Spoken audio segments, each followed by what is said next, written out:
friends, and welcome to another episode of Dark Side of the Word, a weekly podcast for all the dark story lovers. I'm Kait, and I'm here with my fabulous co-host, CJ. Hello, everybody, and while I will definitely not object to being called fabulous, I believe you have used that adjective before, my friend. Damn it, I was worried about that. This is when I need a list. I thought you were keeping a list. Uh-huh. Wasn't there like a list of like 48 words or something, and you're just checking them off as you go through? Well, no, I'm not going to be that bad at it. I'm not going to just, like, go through a list and, like, be like, all right, this word's up next.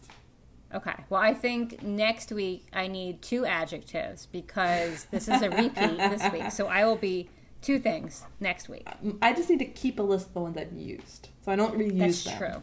But That's true. It's such a good description that I think it deserves to be used twice. All right, I can't argue with it. I can't argue with it. Proceed, my friend. You are a genius. All right, friends. Today is our content recap episode where we share what we've consumed for the past month, weeding out the bad from the good so that you don't have to. I love this episode.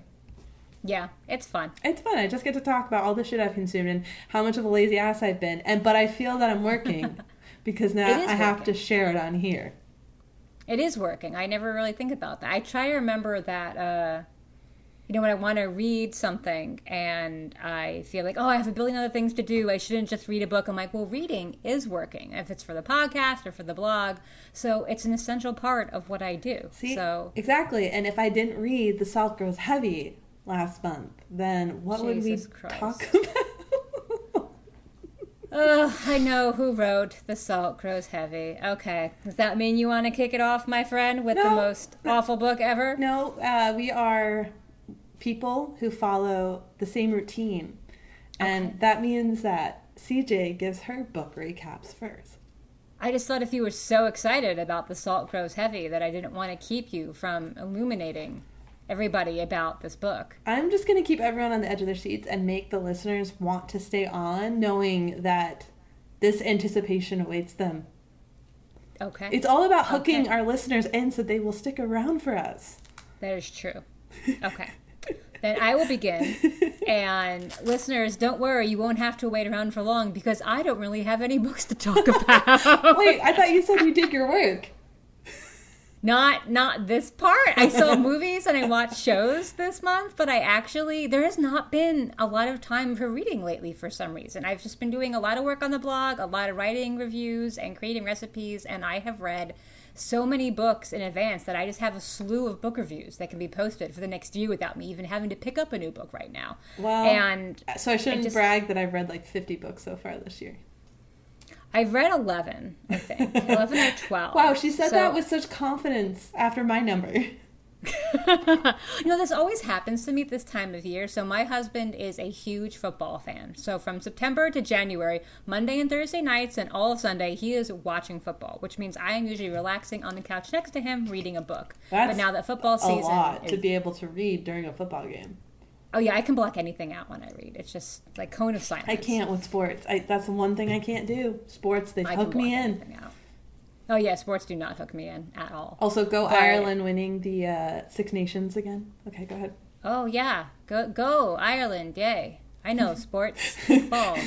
Actually, they do kick a ball in rugby. Okay.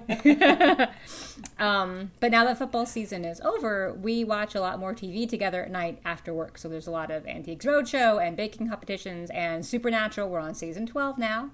So there's just not been as much time to read. But there is a new season of a new football league that just started up again. I know. So I might start to have more reading time again soon. What do listeners feel about this whole new football league? I just am not for it. This is rugby season. We don't need another season of football. Watch rugby. If you want another sport, go watch rugby. Sorry. Football is popular. Hey, rugby's growing. Miami now has their own league. Ooh. Did I say football or rugby? You should say... Rugby is growing. It's late. Okay. I don't know words. All right. So I have no books. So you have... okay. This is why she really wanted me to go first. Yes. No. Okay. Well, I did have one book that I read. I mentioned it in I think it was our last podcast episode, the Slow Productivity book by Cal Newport, which is the art of I'm trying to remember the subtitle. The Art of Doing Something Slow. That's not the actual subtitle, but that's really what it amounts to. And it was a really good book. I'm going to be reviewing it on the blog soon. But I took a lot of time reading that, and I'm reading The Body Keeps the Score right now, which is, it's a little sciencey for me. I'm trying to get into it. Though. I'm so happy. It's been helpful, but not as helpful yet as people seem to think it's going to be. I'm only on chapter 4, though, so maybe it takes a while to get into it. Yeah, I think it does, because he has to go through all the technical stuff and all the trials that he did. The dog trial, that one's hard. Be prepared. I'm not loving the animal testing, and I was trying to read a chapter a week, and that kind of fell by the wayside. No, that's but a lot. I'm trying to slog through it, and that's one of the reasons why I haven't really read many books. That would be why. Well, I'm proud of you for that book. That is not an easy feat to go through. It is very hard. It tore me up when I read it because it brought a lot of things to light. So, anywho's, let's okay. Well, moving on. All right, so let's get through all the other books I want to talk about before we get to The Salt Grows Heavy, because keep you on the edge of your seat a little longer. Just as an update, because I know everyone is dying to know where I am. I am on volume 33 of Bleach right now. I just have to point that out, because there's 75 of them. So is this your manga? Manga. Really? Did you just say manga? Manga. Isn't that what it is? Manga. I can't know. I don't know what this is. This might be my hygge. I also can't say that, what is it, that little ice cream wrapped in the rice gooey stuff? Mochi? Yeah, I call it mochi. Mochi, no, it's mochi, right? Mochi. Shit, now I'm oh, great. Am I saying it right? Okay. Mochi sounds familiar in a way that's also unfamiliar to me because I don't use it. It's really good, though. And it's okay. There's a little Japanese restaurant near us that gives it to you complimentary at the end of every meal, and we get a vanilla one and a strawberry one, and I really enjoy that, but I would never eat them otherwise on my own. You have to get a good one. Maybe go somewhere else and try it one more time. It's the texture. I don't like the texture. I love the texture. No. I also don't like bubble tea. I love boba tea. Ew. I don't want to chew my tea. Boba tea. Ugh. Not bubble. Bubble's the wrong shit. Boba. Either way, gross. I don't want balls in my tea. I kind of crave it, and I get it. I'm allowed to get it once a week. Is it bad for you? It's full of sugar. Yeah, so you've got to be careful. It's like drinking a soda. Another reason for me not to enjoy it. Okay. You put this off long enough. All right. Okay. So I have 3 books I wanted to talk about. The first being that I finally finished the Skyward series by Brandon Sanderson, which means I read Defiant. Finally, thank God. If anyone wants a soft sci-fi book, and I guess I really mean soft in the sense of that it's for YA. It's a YA book, so he keeps the world building a little on the easy side to follow and such like that. I definitely highly recommend Skyward.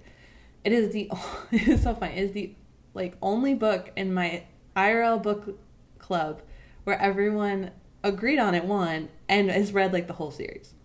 Dead serious. Wow. Now, I don't know if they read the last book because it did just come out a couple months ago. But the plan was everyone was reading the whole series, and last thing I heard, most of them have made it to book 3. Okay. So, which is shocking, because this is not normal. No one likes the book. You know what I mean? Always split down the middle. We do not get a unanimous book So, it was cute. A little soft ending. I would have liked a little more. His other books are a little bit better in the series. The cute little creature that he invented, which is a slug. There are plushies of the slug now. Still fucking adorable. She named it Doom Slug. But it's I'm gonna look this up right now. Yeah, go Google Doom Slug, one word. It is the most adorable little thing. It becomes a huge character in the 4th book. It is so cute. There are literally art for it and plushies and yeah. And actually, it is kind of cute. Someone in book club brought their plushie because they did buy it. Aw, that's cute. The only other thing I'm pissed about, and to warn everyone, he is now spinning off a whole nother series from this series. So wow. And I think it's jumping off right where this book left off. So I'm a little annoyed because I'm okay, come on. Like, I don't mind living in the world, but I also hate when authors just stick solely into a specific world and then keep milking that world. Which I know sometimes it works because, like, say Star Wars or Lord of the Rings, we want to live in it longer. And I guess I can't be too mad at Brandon Sanderson because he literally writes like a bazillion books and has probably 20 worlds that he works off of right now. But still. Wow. And he's supposed to, like, co-writing. So I'm also like, come on. Like, can't you just do this yourself? Maybe he's tired. He needs a break. Yeah, he started Kickstarter for... He's already a prolific, huge author. He finished the Wheel of Time series after the author died. Like, he's huge. And he started Kickstarter to self-publish 4 of his books that he wrote during COVID because he just didn't do anything else in his life. And he's a professor. Like, wow. Yeah, he's crazy. So I did that. I also read Punk 57 by Penelope Douglas. It is touted as a dark romance, but the dark comes... I wouldn't call it a dark romance. I've read a lot darker. I guess they think it's a dark because of the style of, like, the sex in it, maybe? I don't know. I really struggle. Is it like hurdy sex, like S&M? A little bit. He kind of treats her like shit for no reason. Oh. And essentially the premise is that there's these 2 people that become pen pals in the 5th grade, and because of their weird names, the teachers pair them up with each other thinking like they're both boys and both girls. But they're not. One's a boy, one's a girl. And instead of stopping pen paling, they write for years after, and then something happens and they end up meeting in real life. But they're still high school students, and they're, like, seniors. And I'm sorry, but I need all my... This is not a YA book. This is definitely hardcore adult romance. Oh, okay. And I'm just like, I need all of my characters to be legal age.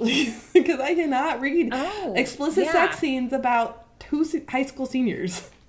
Yeah, that's a little awkward. It feels wrong. And so I really struggle with the whole book. I don't recommend it anyway because the story is stupid. Like, like how he shows up at her school and how he treats her like shit just does not work for me. And it's just, I couldn't connect to the characters at all. I don't recommend it.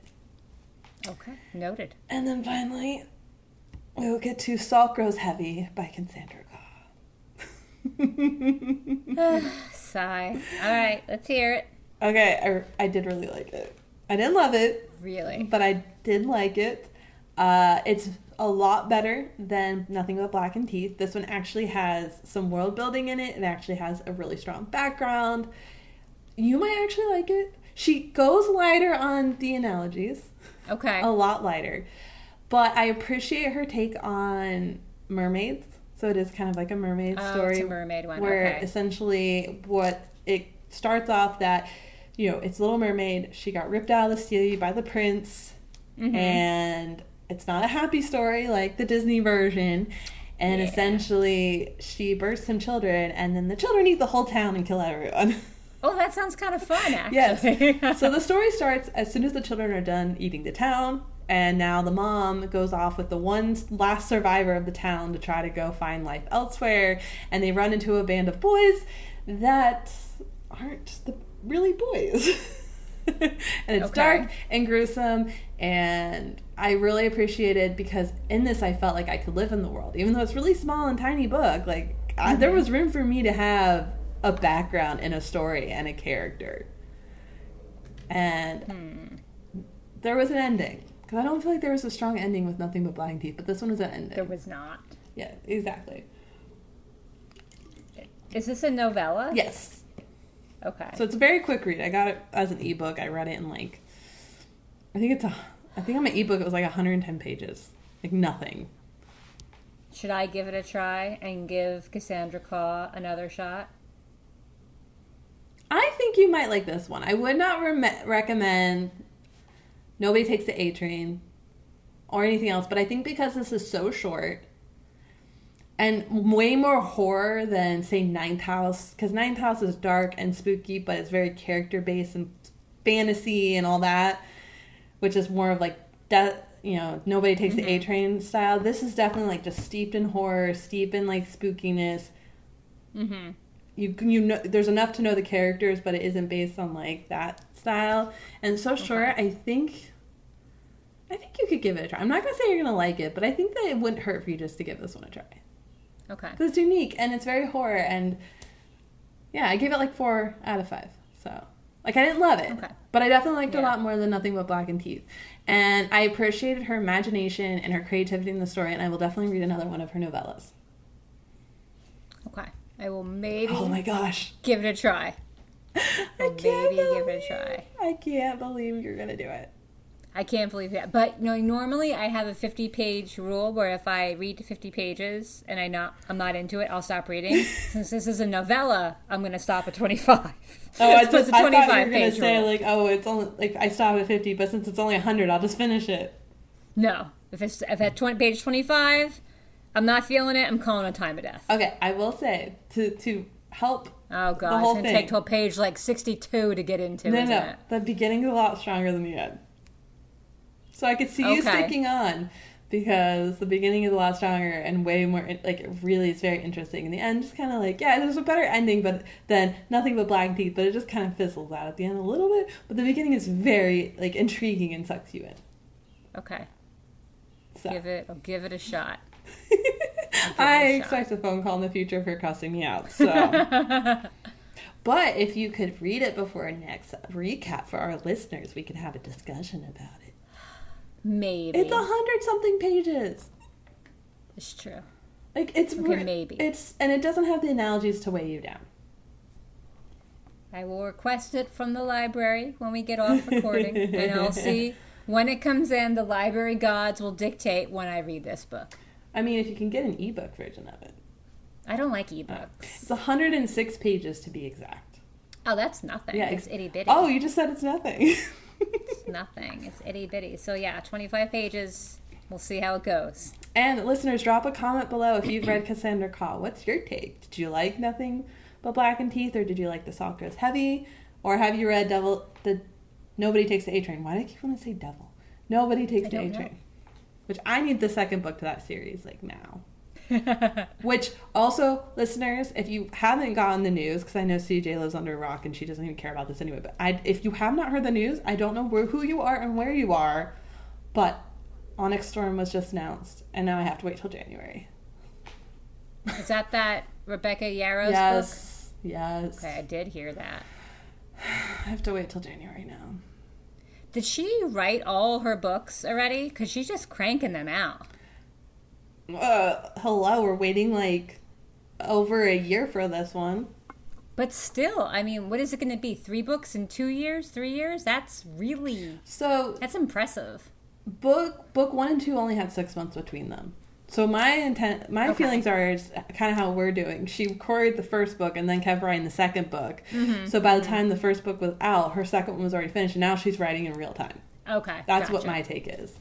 That makes sense. Because they're like, oh, well, if you already have it done, why wait? Which they should have waited. I think 6 months was a little too short. A little short. I would have waited at least. Because then it wouldn't make this wait so long and put so much strain on the artist. Because that's a lot. Her books are, I don't know, 700 pages. Like, they're not thin. Yeah, I would have waited a year. Because it's nice to have like just something to look forward to each year. You know, it's nice and staggered. Not like this, where now I have to wait like 14 months. A year and 2 months. No. Well, I already pre-ordered it, so. Alrighty, well, that is all of my book recaps. Okay. It's more than I had. Yay. And I'm being so lazy, I haven't done our ads. Can we just skip them today? We can skip them. We've been skipping them. So we skipped one. I never do them. We skipped 2. I don't do them in book club because there's no good break. Oh, okay, that's a good point. Yeah. Sorry, okay. I'm being lazy. Everyone, we have ads. She has a blog about food and books, and she has a blog about editing. Go visit both of them. The links are in the comments. Thanks.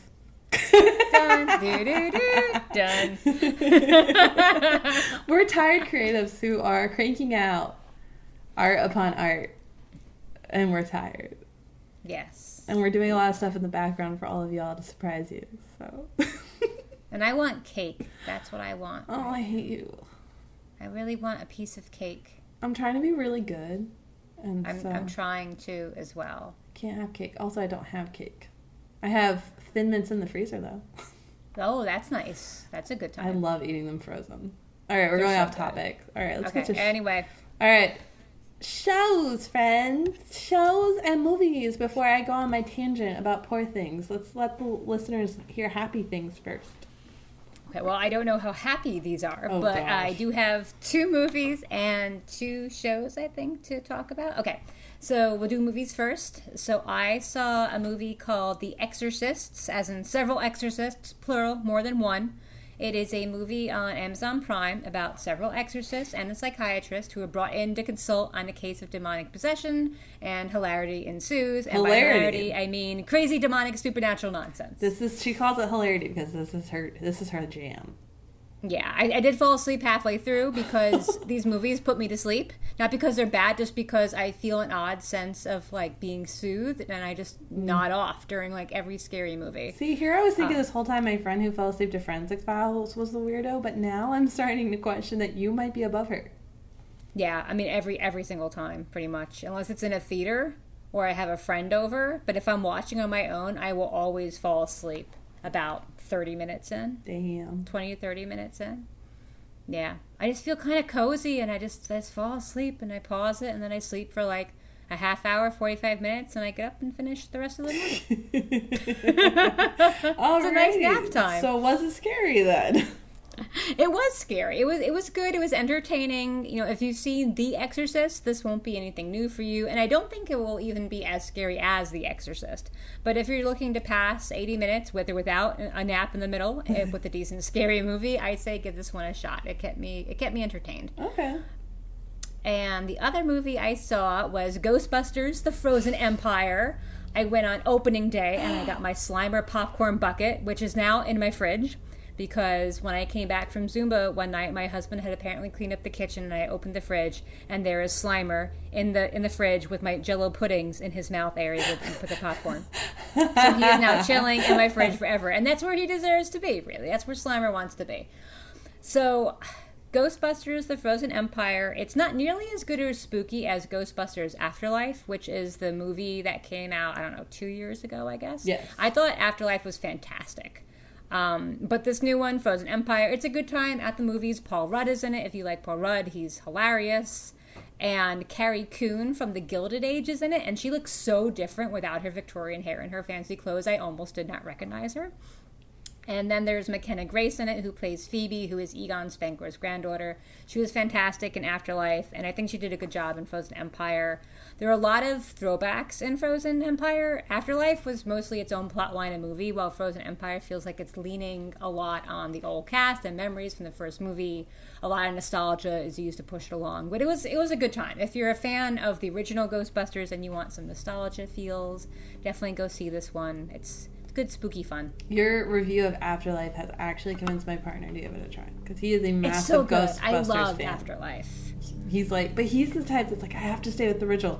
Like the revamp of Jurassic Park, he hates. Like, he's like, this is disgusting. How dare they revamp it and do it? Like, they're ruining the classic. So he was just like, oh, they revamped Ghostbusters. Like, and I'm like, but CJ loves I feel it. like it's not I feel like Afterlife isn't a revamp. It's a new chapter. Okay. And it's very much its own storyline. But do you have to see Afterlife to watch The Frozen Empire? You do. You should see Afterlife to watch Frozen Empire, only because you won't understand what's going on in Frozen Empire and who these people are and why they are Well, it's just surprising that they would make it kind of this nostalgic style with the second movie instead of it being the first movie, because a lot of times they would do that with the first movie, and then they make so much money and they're like, oh, how can we continue on the franchise? But this time they did it backwards. Interesting. They did, and I'm really happy they did it backwards, because after that women-only version of Ghostbusters, which was horrible in my opinion, exist. Yeah. They needed a good win, and Afterlife just had such a great. I think, Kate, you would really love it from a movie making point of view too. It's very atmospheric. Ooh. And it's really, the scenes they have are really cool. It takes place in like Oklahoma, I think it is. So you have these ominous scenes of just like huge plains of like dust and mountains in the background, and it's just really good cinematography. That's what I was looking for, cinematography. So I think you would like it for that reason as well. It's just a beautiful movie. Speaking of revamps and cinematography and everything, I'm actually really excited for the Twister remake. Yes, I am there. Okay, but I am a massive Twister fan, so if they fuck this up, So am I. They classic all the way, but yeah. I'm excited to see them do this. I hate the guy they got to play the lead. I'm just like, you're a cocky bastard. I don't even know who they have to play the lead. I don't know who is in it or anything. Is Helen Hunt in it again? No. It's like a brand new cast, I believe. Brand new cast. The remake, it's literally remake of the original. Word for word. Oh. Yeah. I gotta go, Julia. We got cows. But I just kind of want to see it with the new technology. Even though I think Twister still aged well. I think it holds up pretty well, all things considered. Exactly. Definitely. Okay, so those are my movies. TV shows. I have started watching Girls 5 Eva, which is a TV show that started on Peacock and now it's on Netflix. It is about 4 women in their 40s who were once part of a popular girl group in the late 90s, early 2000s. They sang ridiculously bad songs, and what happens is that somebody uses one of their songs in a new song, like does a remix, and suddenly they're trending again. And since they are unhappy with their current lives, they agree to get the band back together and try to have a comeback as a girl group, or a woman group, since I don't know if you can be a girl group if you're in your 40s. No, girl groups forever. It's 3 seasons now. It's starring Sarah Bareilles, who's one of my favorite musical artists of all time, and she's actually a really good actress as well. And Busy Phillips is in it, who many people my age will know as Audrey, Joey's roommate on Dawson's Creek, and I believe she was on a show with Courtney Cox called Cougar Town. And, the woman who plays, I think her name is Mindy on Emily in Paris, the one who's always doing the singing things. I love She her. was part of the original group of Really? Girls Five Ever, but, and this is not a spoiler, her character dies in a tragic infinity pool accident at some point, so she is no longer in the comeback group. However, you will see her a lot in the flashbacks. I love her as an actress. She is such a good singer. I'm upset that she doesn't have more of a part in this series because I love her voice. I will listen to her sing The Phone Book, basically. Well, she did that trip movie about going to Asia to find her mom. So she's in a lot of things. Like, her acting career is like blowing up. It was an okay movie. I don't remember what I gave it, but I don't remember like loving it. I just want to hear her sing. Her acting is, whatever, here nor there, but the singing voice is just amazing. I think she got her start from being in the Mean Girls like Broadway show. And that's where she was discovered. Oh, okay. But she wasn't, I don't believe she's in the movie. Was she Gretchen Wieners? No, I think no, was she? I can see her being Gretchen Wieners with the hair. No idea. Okay. Anyway, my husband and I started watching Girls Five Ever. We started a few years ago when it first came out, but I was kind of like, meh, and I didn't make it past episode 2. But then I heard the cast on a Z100 radio show recently, and they spontaneously burst into song, and I was mesmerized. So I told my husband we had to give it another shot, and now we love the show. We're on season 2, and I think it's just, me being a little bit older now, being in my 40s, being near to a midlife crisis, that I just relate to the premise and the humor and the characters so much more. The show is funny, and the songs are ridiculous and hilarious, and you have to make sure if you watch to listen to the end credits in each episode, because those are some of the best parts of the entire show. This hilarious. And the other show that I started watching is actually something that you recommended to me, Kate. It is Dickinson. I started watching Dickinson, which seems very loosely based on Emily Dickinson's life. And while it takes place in the 1800s, the language and interactions are very contemporary. I am not a huge fan of that kind of historical drama. I suspect I might like it more if I were an angsty teenager, but it's not bad. It's decent. It's entertaining, especially if I'm homesick and not feeling great and want to watch something. Okay. I just thought the weaving in of the poetry and the devil visits and the angsty emotional scenes worked really well. Okay. It's not bad. I expected a bit more poetry. What I do like is seeing the 1800s rules and restrictions on women in comparison to the modern language. It just really enforces how limited women were back in her time. Have we gotten to the Civil War portions? I'm only on episode 4. Oh, okay. I think season 2 might be the best. Yeah. There's definitely more. How many seasons are there? Only 3. Oh, 3. Wow. Yeah. Okay. But I believe that there's more poetry in the later episodes of her like figuring out, because at that point she, I believe, publishes. So loosely, like, it has all the main things that happen in her life happen. Okay. So that is accurate. And her brother's hilarious. He gets a much bigger role later on. Oh, really? Okay. And he becomes quite hilarious. Okay. I won't spoil. I like Lavinia. I think she's hilarious. Lavinia is just so odd. That's the sister. She's Emily Dickinson's sister, and she's just a little oddball. Oh yeah, she gets odder as her wings begin to stretch. Oh God, I can only imagine. Hold out a little bit longer for me. She may be my favorite part of the show, actually. Just seeing whatever Lavinia is up to. Way more. Just wait. Like all the characters start expanding after season 1. Okay. Okay, I'll keep watching then. Thank you. All right, that's my recap for shows and movies. What about you? Okay, so I'll talk about I wanted to also give everyone an update that if you're a Mike Flanagan fan and you've been watching his seasons every year for Halloween, there will be a new one this Halloween. He did the Midnight Mass and Haunting of Hill House. Yes. Do we know what it's going to be? It is based on some Stephen King works. Oh, okay. So I appreciate that he's going back to his roots of using books instead of his own Midnight Mass stupidness. So I'm excited. I was not a big fan of last year's Paul the House of Usher because I'm not an Edgar Allan Poe person. So to me, none of it really mattered. But Mark Hamill's making an appearance in this one again. Oh, he's good. Yes, and I think your favorite person's coming back.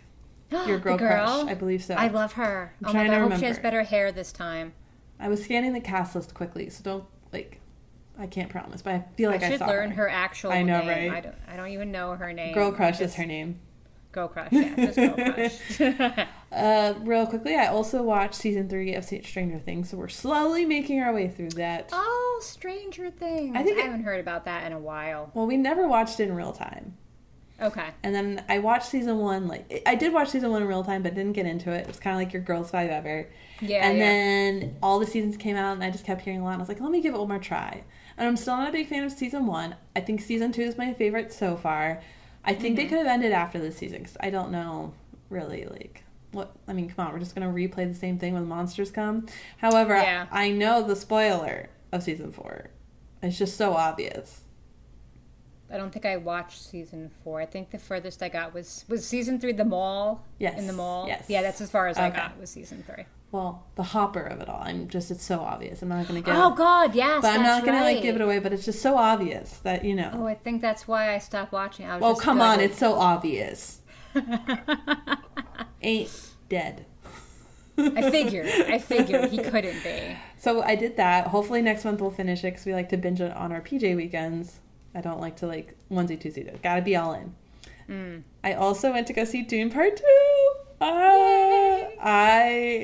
I am so happy to finally be able to see this movie with the technology and the CGI that we have now. Because after watching the Dune Part 2, I had my partner watch Children of Dune, the sci-fi miniseries that came out, which I'm still a huge fan of and I love, because I wanted him to see the thing that I've talked about the whole time we've ever fucking been together. And I was just like, yeah, okay. Well, that worm looks great in this. So I am obsessed, because having the worms in the new movies has just been phenomenal, especially if you know the story and the fact that eventually they are going to ride the worms. And that scene in the movie of them riding the worms was just a masterpiece. And it made my heart hurt. And I was just like, ah. But is this like Avatar when they ride the dragon thing? I guess you could say, but I mean, it's its own beautiful thing, and I do not equate this masterpiece to Avatar, okay? Okay. I would not want to ride a worm, by the way, just as a side tangent. Ew. No, they're not. They're dry. It's a sand. That doesn't help. And they're huge. Ew. No, they're huge. You stand on them. Oh, that makes it better. Large worms. Well, they're the monsters, anyway. So I'm gonna look them up incognito mode to see what they look like. Dune worms, make sure. So Dune worms. God, I don't know what the hell's it called. Ew! Oh my God! It looks like the bottom of a portobello mushroom. Are you seeing the teeth too? Oh goodness. Are you seeing the actual worms of nowadays? I'm seeing it's butt or something. Ew. I don't even know. It's just it looks like a portobello mushroom with a hole in the middle instead of a stem. Okay. Kate's gonna come to the rescue and see if we can... Oh yeah, no, you're seeing the right one. I see what you're saying. Yes, that's the mouth. Ew. Anyway. I would not get within 10 feet of that Well, thing. you're not supposed to. They eat people. They ride them. Yeah, it's because it's becoming a Fremen. A Fremen? Yeah, okay. Anyway, we're not going to explain this term. But anyway, I think it was beautifully done. So much was I had a friend once that would only read books that had strong women in it, so she refused to read things like Lord of the Rings and such. And I sit here now and I'm like, why did I never recommend Dune to her? And I love that the way that they're bringing up the feminine power in this movie, and they're really playing it up really well, and I love it so much. It's so well done. I think overall that their take on it is beautiful, except for one huge plot point, which is annoying me because they essentially changed a huge part in the book, and I don't know how they're going to do the third book because it's a huge line that completely changes everything, and I'm just sitting here like, why? Why? Did you just not want to pay the actress to play her part? Fuck the femininity I just said. Is it Zendaya? No. Oh. Okay. It has to do with his sister. Which I don't want to give anything away in case people don't know Dune, but okay. I'm pretty sure we already knew that the mom was pregnant at the end of the first one. And if you haven't seen the first one yet, well, it came out so long ago, you should know. Indeed. It's your own fault, person. But I love it. I'm a huge Dune fan. I'm still fully supportive of the movie, and I think that they're doing a fantastic job, and it's just blowing me out of the water. So, that's awesome. Yay. And then... Uh-oh. Womp womp. And then we come to Poor Things. Poor Things. Poor Things indeed. So, I already recapped CJ on this after originally finishing this movie, well, originally touching my toe on this movie, and she heard my rant. But since I have updated you, CJ, okay. I was talking to some friends about it, and they decided to pull up the entire synopsis of the movie. And I'm just going to tell you that it got worse. So much worse. And I'm glad I turned the movie off. Oh, I thought you watched the whole thing. No, I stopped at the point when it started feeling like pedophilia. Yeah, I knew you were uncomfortable with it. I thought you talked about turning it off. I didn't know you actually did turn it off. Okay, so if people aren't aware, Poor Things was an Oscar-nominated movie that has Emma Stone in it, and it is touted as the feminist movie of the decade. But I'm going to take a quote from someone's review that says, for them to equate this to Frankenstein, which was one of the greatest books written by women, and let's just remember this was written by a man. So essentially the plot is you have a Frankenstein-esque doctor who works in the biological sciences in the olden days, think Frankenstein time period, and he essentially stumbles upon a dead woman's body who is pregnant, and she has just enough life in her that is able to take the brain from the baby in her abdomen, uterus, whatever you want to call it, and installs it in the mother's head, which is essentially so disturbing. It's essentially creating a baby and an adult grown body. So the movie begins and we see her trying to function through life in an adult body with baby-like tendencies. So she just can't walk very well. She has no talk. She laughs at little things. Just think everything a baby does, this grown woman is doing. And the doctor then hires one of his students to essentially observe her. And so he observes her, he watches her, he records everything. But in the process of observing her, he's been grooming her. You watch him groom her and form this relationship. So then to the point that the doctor says, you should marry her. Ew. Yes. Then, as all that's happening, she discovers her sexuality. So there's a scene with an apple up there. It gets gross. An apple? An apple. An apple. Not a banana? No, an apple. Not a cucumber. An apple. Yes. Odd choice. Which I think is a tote to some other stuff because she gets to prostitution later in the movie, I found out. Anyway, so she discovers herself. What kind herself. of apple? I don't know. An apple, red. Okay. So, in discovering herself, a lawyer comes in to do something, maybe write the marriage license, I don't know. And he discovers her, and he essentially convinces her to run away with him. And then he has lots and lots and lots and lots of grotesque sex with her. Because all she can say is, ooh, feels good, bang, bang. That is so disturbing. Yeah, so essentially it's just like a grown adult having sex with a child and saying that it's okay and promoting pedophilia. But she's in a grown body, so it's okay. Though she has the mental capacity of a 5-year-old. My skin feels very crawly right now. Yeah, it's disgusting. And it's like her traveling as she grows more aware of herself and fighting norms. But you just sit here and you're like, there is nothing feminist about this movie. And if you say that the only way a woman can be a feminist is by giving her body away and having lots of sex because that's the thing she can wield, then what the fuck are you doing? It is the most disturbing movie I've ever seen. And I'm so glad I turned it off because when we read the rest of the synopsis, it just gets more disgusting because essentially she becomes a sex worker which then teaches her social norms.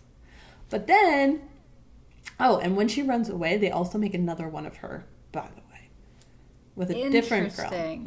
And then when she finally returns from her exploits in the world, her original husband finds her, and you find out he was abusive, and then it just turns into this whole new thing. And so she essentially like can't even commit suicide because she doesn't have agency over her body to even just commit suicide. Yeah. But she had agency over it to decide who to sleep with. I guess. Well, did she though? She's a 5-year-old. Yeah. She feels good, so someone takes advantage of her. It's very weird sounding. It's disturbing and disgusting. I am kind of upset about it getting Oscar nominated. I will say Emma Stone was phenomenal in it. She did win Best Actress for the movie, and I can kind of agree with it because her acting was superb. Hands down. I give it to her. If anyone knows about the Balenciaga scandal that happened where they had teddy bear purses with what they called like BDSM, like leather straps on them around the neck. Okay. Google it. Do Balenciaga scandal and look up the images. So Balenciaga decided that it would be a great idea to take their advertisement and production with children holding the bags because they're teddy bears. And everyone was like, oh my God, we're supporting pedophilia and it's disgusting. Okay, well, if you think that was a scam and all this stuff, this is Balenciaga on crack. Do you see it? I'm seeing like this weird little doll.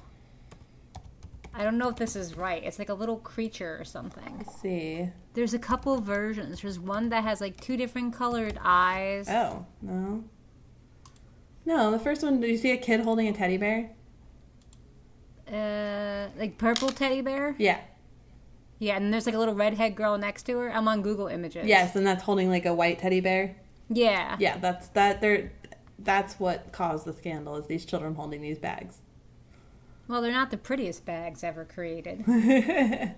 Well, they're saying that, a child holding a sexual explicit device like that to sell stuff. And there's other scandal pieces of it as well about there's a picture with a bunch of paper thrown around and it turns out to be court case documents for pedophilia or something. So there's a lot more to it. Oh. There's another picture where they like piece apart all the devil images in it. Okay. But I'm just saying, if we had a scandal about Balenciaga and we are up in arms about Balenciaga, how is no one talking about Poor Things? And how is no one raising their voices? And every review I saw for this movie, the only people that liked it were men, and I'm sorry to say this, but they were either men or gay. I did not see a single straight woman like this movie. Yet we are supposed to be represented in it. I feel like this is something that would be satirically done. No. But it worries me that it seems to not have been satirically done. Like, it's not a satire. It did not come across as a satire. Interesting. Because it could be a really good satire. But if they miss that mark, then that is quite disturbing. Even if it's a satire, I don't want to sit through explicit sex scenes of a man having sex with a woman who is a 5-year-old. If you watch the scenes, you will understand what I'm saying. Like, I can't. Part of me is curious to watch this. The other part of me is getting like the heebie-jeebies, so I'm not quite sure. You can watch it and then tell me what you think. I will not judge you because I get where you want to know. But when she starts having sex with Mark Ruffalo, just turn it off. Okay, noted. Noted. I love that. I'm just gonna tote this real quick. I love that we have this platform that when I felt this, I could come on here and rant. I love it. I'm so happy that I have a chance to raise my voice against the shit I hate. There you go. It's just, it makes, yeah. And I'm not going to be scared anymore. I'm not going to be scared anymore to talk. And if anyone feels that way, I didn't like this movie, here's why. We got to stop being scared of cancel culture. We got to stop being scared of raising our voice. Because the only way we're going to have better arguments about how we feel is if we keep talking about stuff. Because half the time I don't want to talk about anything because I feel like I can't articulate myself well enough to hold my ground with a person. Mm-hmm. And they're going to tear me down just because my brain isn't connecting properly with the thoughts. But I'm going to say fuck that. There you go. Just start doing it. Not that you're just going to sit there and nod, so it's fine. I also have a problem with the head connecting with the mouth. Like my brain goes a million miles per minute, and when I try and like say something to defend myself, if it's not written down, I'm just like bleh, bleh, bleh, bleh, bleh, bleh, bleh, and I feel like a complete and utter moron, which is why I prefer the written word in arguments rather than the spoken word. Two things. One, I have not gone blah blah blah in a podcast in like 2 or 3 episodes. There you go. I'm so proud of myself. I just realized becoming that. a pro. 2, you know how many times I'm in a conversation and the word I want to say just goes whoop out of my head? And I'm just like... honey, that's just called getting toward 40. I would just like to think it's my creative well being used up and that time happening while... Also, do you know how many times I Google a description of a word when I'm writing to make sure to get to the word that I lost? Because I'm like, no, I want this word and it was right there and it fit in the sense. It means like away. This. Yeah, Google has been my friend. Google has been very helpful. My friend. Also, like confirming word definitions, because a lot of times I have the word pop and I'm like, does that definition actually match? Yeah, and synonyms. I Google synonyms a lot for things. See, listeners, if you're a writer, you're not alone. You don't have to be fantastic at words. You just have to be semi-okay and use Google to be better at them. But not in the AI sense where it writes stuff for you. Just when you're researching things. To look up definitions. Or Reedsy has a great list of dialogue tags when you just need to find the right one for that emotion, because you can't say said 5 million times. That's not AI. It's just a nice list compiled by emotions for me. It's suggestions. Cool. Helpful. Well, hopefully we steered you all in the right way, and we steered you away from certain things that... Oh, crap. Sorry if that sounded weird, friends. I almost knocked my microphone off. Oh my God. All right, we're losing CJ. She's flatlining. Well, last but not least, I just want to tell you all, this month's book club book is Murder Road by Simone St. James. Won't forget, CJ and I are affiliates. We have our links below in the show notes. So click on that if you don't have your book yet. You help us out by purchasing through bookshop.org, and we get a small percentage from the sale at no extra cost to you. So help us keep the lights on, and we literally mean lights because new things might be coming. Anyway, friends, thank you so much for listening to The Dark Side of the Word, a podcast for all the dark story lovers. If you're listening to us on YouTube, then please subscribe and give this video a thumbs up. We're also a podcast on Spotify, Apple Podcasts, and iHeart. Make sure to follow us and check out our weekly polls and questions if you're listening on Spotify. We also love a review. Leaving a review on our page is the equivalent of tipping your waiter. So thank you so much, friends. Bye. Bye.